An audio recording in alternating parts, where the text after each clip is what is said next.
최선을 다해 살았지만 그것을 이룰 수 없을 때 차선을 선택하게 됩니다.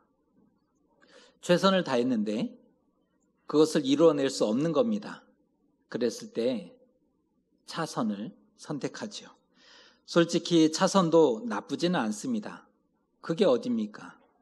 최고는 아니지만 최선의 다음가는 좋은 것이기 때문입니다. 신중히 선택한다면 다가온 위기와 문제를 어느 정도 잘 해결할 수도 있을 것입니다. 하지만 이상하게도 우리는 가장 안 좋은 길을 선택하고 점점 치우치고 최악을 산다는 데 문제가 있습니다. 최선을 살면 좋은데, 아니 차선이라도 좋을 텐데 이상하게도 우리는 안 좋은 길을 선택합니다. 그리고 치우치게 되고요. 최악을 산다는데 문제가 있습니다. 어디서부터 잘못되었을까요? 오늘 말씀을 통해서 우리의 삶에 대해 한번 진지하게 생각해 보고자 합니다. 온 이스라엘과 유다의 마음이 압살롬을 향하게 되었고 마침내 헤브론에서 기름을 부어 왕으로 세웠습니다. 이 말씀을 설명을 드렸는데 이해가 되지 않는다면 지금 묵상집 같이 따라오지 않는다는 건데요.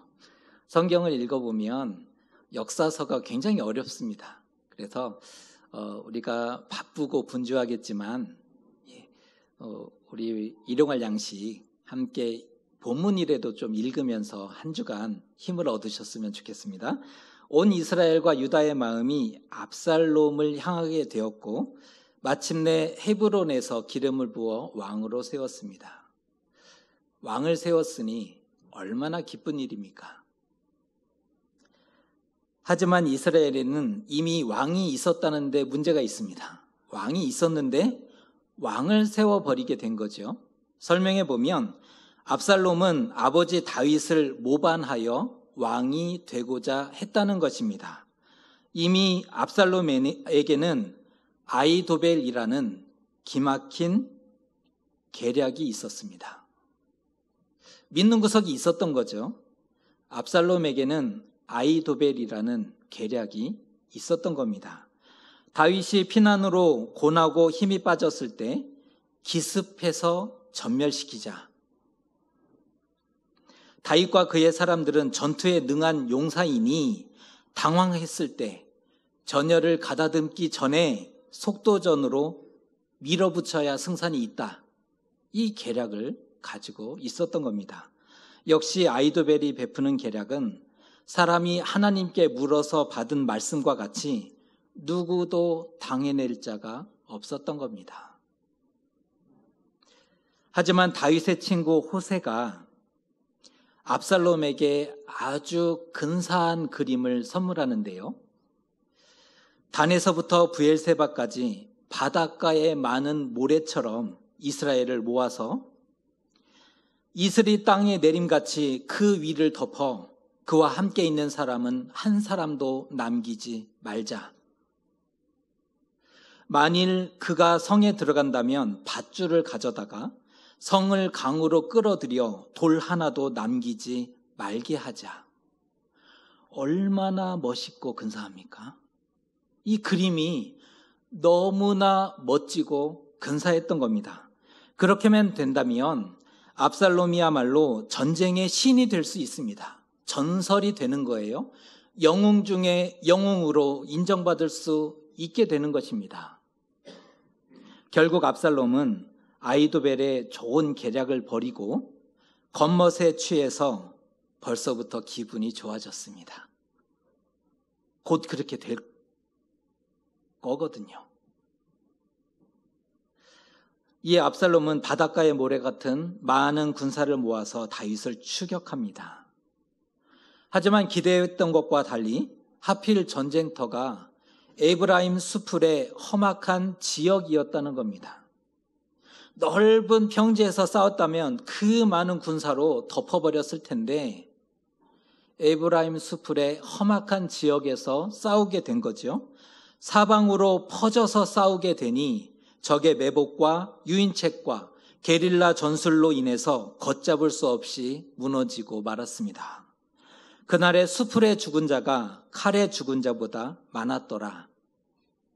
성경은 땅이 사람을 삼켰다라고 말하고 있습니다.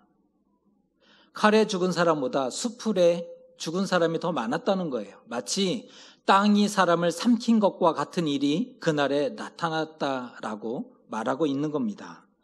그때 압살롬은 왕가의 상징이었던 노새를 탔는데 하필 나뭇가지에 머리가 걸림으로 공중에 매달리고 말았습니다. 군사들이 이를 요압 장군에게 보고하니 요압이 급히 가서 창으로 그의 심장을 찔러버렸지 않습니까? 요압이 나팔을 불고 쫓기를 그치자 온 이스라엘은 각기 장막으로 도망하게 되고 전쟁이 그쳐지게 됩니다. 이후에 어떤 일이 벌어졌을까요? 그게 오늘 읽었던 우리 말씀인데 9절의 말씀을 같이 한번 읽어보겠습니다. 이스라엘 모든 지파 백성들이 변론하여 이르되 왕이 우리를 원수의 손에서 구원하여 내셨고 또 우리를 블레셋 사람들의 손에서 구원하셨으나 이제 압살롬을 피하여 그 땅에서 나가셨고, 이 말을 어떻게 생각하십니까? 이스라엘 사람들이 한 말인데요. 여러분은 이 말을 어떻게 읽으셨습니까? 이스라엘 사람들은 분명히 알고 있었습니다. 다윗이 이스라엘을 원수들의 손에서 구원해 준 것을, 또한 수백 년 동안 이스라엘을 힘들게 했던 블레셋 사람들의 손에서 구원해 주었던 것을 알고 있었다는 겁니다. 하지만 지금은 압살롬을 피해서 요단 건너로 피신해 있다라는 말을 하고 있는 겁니다. 누구 때문에 이렇게 되었을까요? 자신들 때문이었습니다. 자신들이 압살롬을 왕으로 삼고 다윗을 쫓아냈지 않습니까? 그것도 모자라 죽이겠다고 혈안이 되어 군대를 이끌고 요단을 건너왔던 거죠. 하지만 압살롬이 죽자 즉시로 다시 다윗을 모셔오자는 겁니다. 정신이 어떻게 된 거 아닌가요? 성경을 읽으면서 참 이해되지 않는 장면들이 있습니다. 그 중에 하나가 오늘 본문이죠. 어제까지만 해도 다윗을 죽이겠다고 칼을 들고 쫓았는데 오늘은 다윗을 다시 모시자 하는 겁니다. 죽이고자 할 때는 언제고 다시 모셔오자는 말이 이게 말입니까? 하지만 그것이 이스라엘에게 차선이었다는 것입니다. 어제까지의 이스라엘이 선택했던 최선은 압살롬에게 기름을 부어 왕을 삼는 것이었습니다. 어제까지의 최선은 압살롬을 왕으로 세우는 것이었습니다. 그런데 오늘의 차선은 다시 다윗을 모셔오자.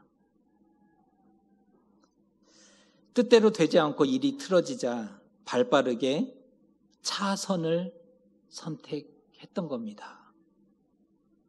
이것이 되어진 사건의 전말입니다. 왜 오늘의 일이 이렇게 되었는가? 제가 설명해 드린 대로입니다. 왕을 도로 모셔오는 일에 잠잠하지 말자.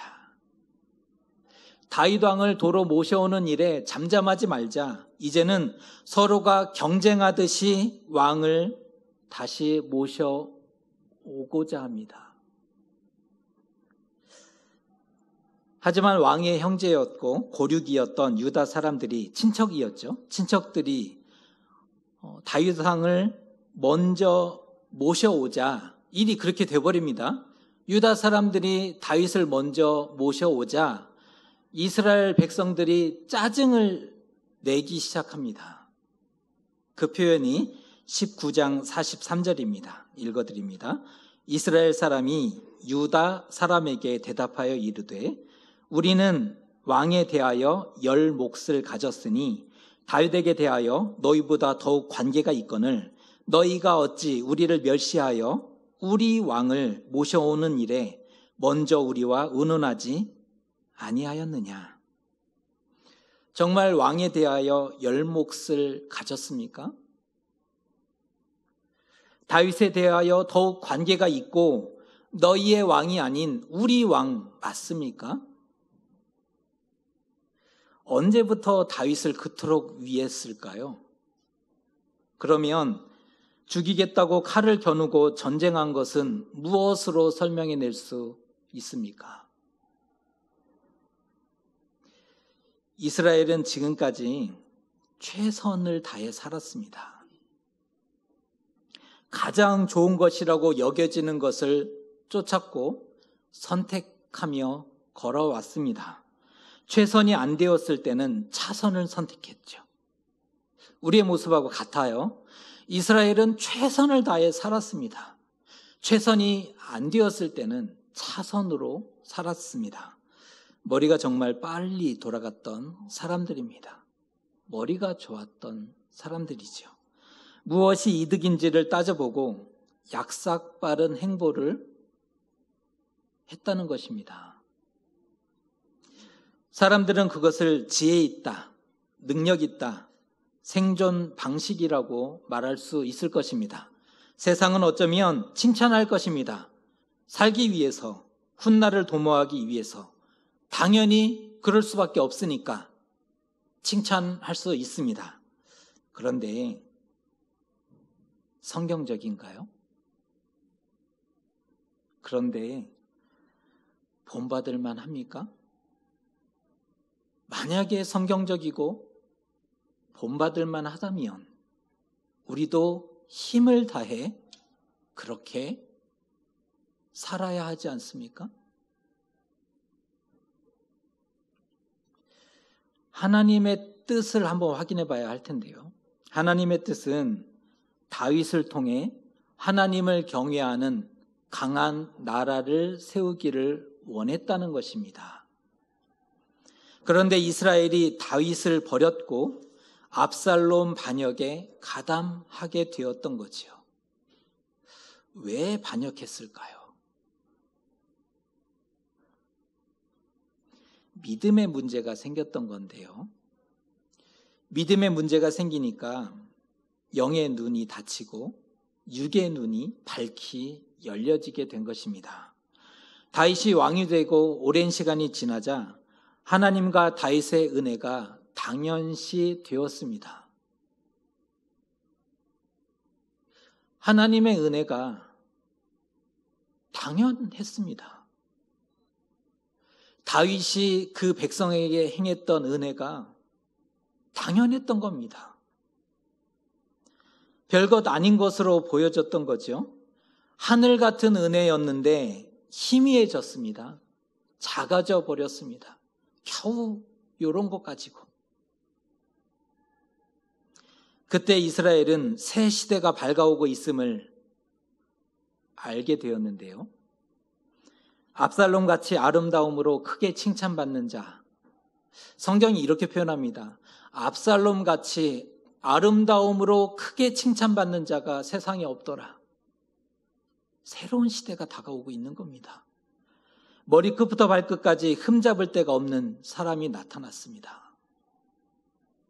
누가 봐도 멋있고 온 백성이 보기에 열광할 만하지요.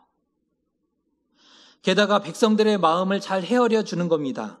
어려움이 처한 이들의 말을 잘 들어주고 보듬어 주니 100점짜리 왕이잖아요. 아니 1000점짜리 왕인 거죠. 우리가 어디서 이러한 왕을 다시금 만날 수 있겠습니까?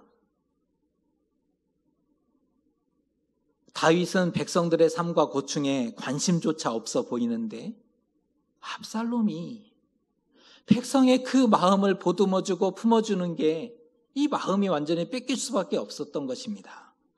압살롬, 그가 우리의 왕입니다. 그것이 최선이라고 생각했기 때문입니다. 그러나 백성들은 최선을 다하지 않았습니다. 압살롬을 쫓기 전에 하나님께 묻지 않았기 때문입니다. 압살롬은 어떠했을까요? 백성들의 모습, 이제 압살롬의 모습을 한번 따져보겠습니다. 마지 암논이 죽었죠. 자신이 죽인 겁니다. 여동생 다말 사건로 인해서 마지 암논을 죽였고, 둘째 아들이 있었는데 성경에 아예 언급이 되지 않는 것으로 보아서 학자들은 추정합니다. 젊어서 죽었을 것이다. 마지는 죽어버렸습니다. 둘째는 젊어서 죽은 것 같습니다. 셋째 아들이었던 압살롬은 누가 뭐래도 왕의 장자지요. 왕권 후계자입니다. 다윗 왕이 죽은 다음에 반드시 왕이 될 사람이었습니다. 그가 백성의 마음을 욕심내었는데요. 결국 수년의 피나는 노력을 통해서 백성들의 마음을 비로소 얻게 됩니다. 4년의 시간을 공들였습니다. 그 백성들의 마음을 얻기 위해 4년의 시간을 공들였고 백성들의 마음을 비로소 얻게 되었습니다. 그것이 최선이라고 생각했기 때문이었습니다. 그가 실제로 반역을 꾀하면서 누구를 가장 먼저 모셨을까요? 여러분 같으면 어떤 일을 진행할 때, 어떤 큰 대사를 진행할 때 누구를 가장 먼저 모시겠습니까? 압살롬은 왕의 모사였던, 다윗 왕의 모사, 스승이었던 아히도벨을 가장 심혈을 기울여서 모셨다라는 것을 보게 됩니다. 나라를 얻기 위해서는, 이 대사를 성공시키기 위해서는 아히도벨이 꼭 필요했기 때문입니다. 이후에 모든 일을 계략에 탁월했던 아히도벨에게 묻습니다. 압살롬은 이후에 되어지는 모든 일에 대해서 아히도벨에게 묻게 되는데요. 성경에 보면 그가 하나님께 물었다는 말씀이 없습니다. 하나님의 궤가 또한 제사장들이 눈앞에 있어도 묻지 않습니다. 하나님께 묻지 않은 거죠. 아히도벨을 욕심은 냈는데 하나님의 마음을 욕심내지는 않았다는 겁니다. 최선을 다하지 않았습니다.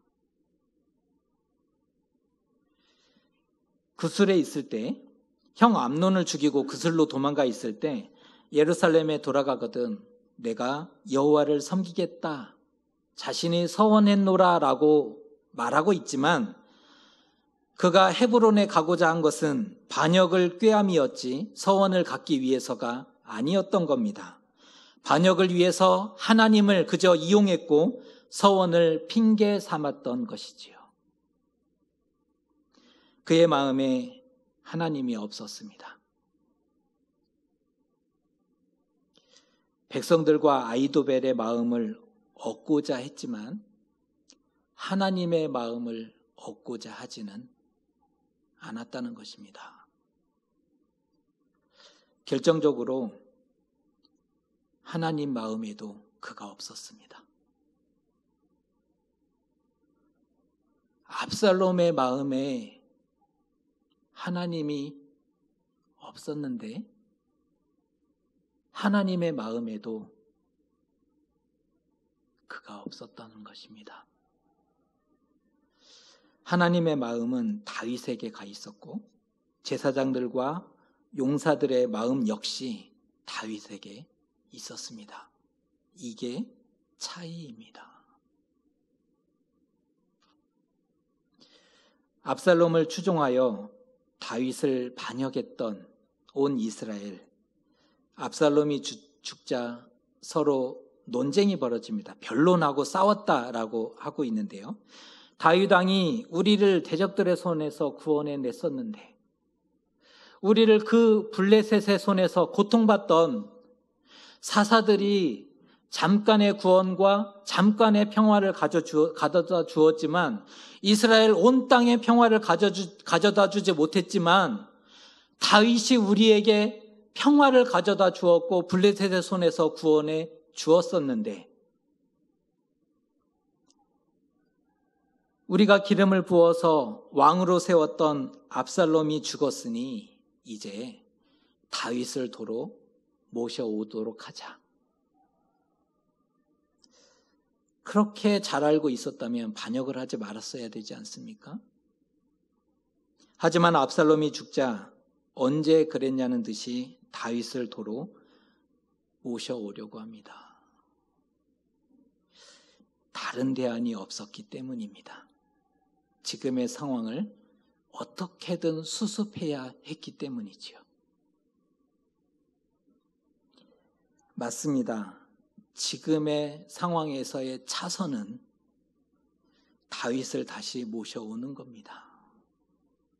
지금에서의 차선은 다윗을 다시 모셔와야 하는 겁니다. 유다 지파도 배신했고 온 이스라엘도 다 배신했습니다. 압살롬이 전쟁에서 이겼다면 그가 우리의 왕이 되었겠지만 전쟁에서 죽어버렸기 때문에 다시 다윗을 찾게 된 거죠. 말도 안 되지 않습니까? 다윗의 얼굴을 볼 수 있었을까요? 이 상황이 수습이 될 수 있을까요?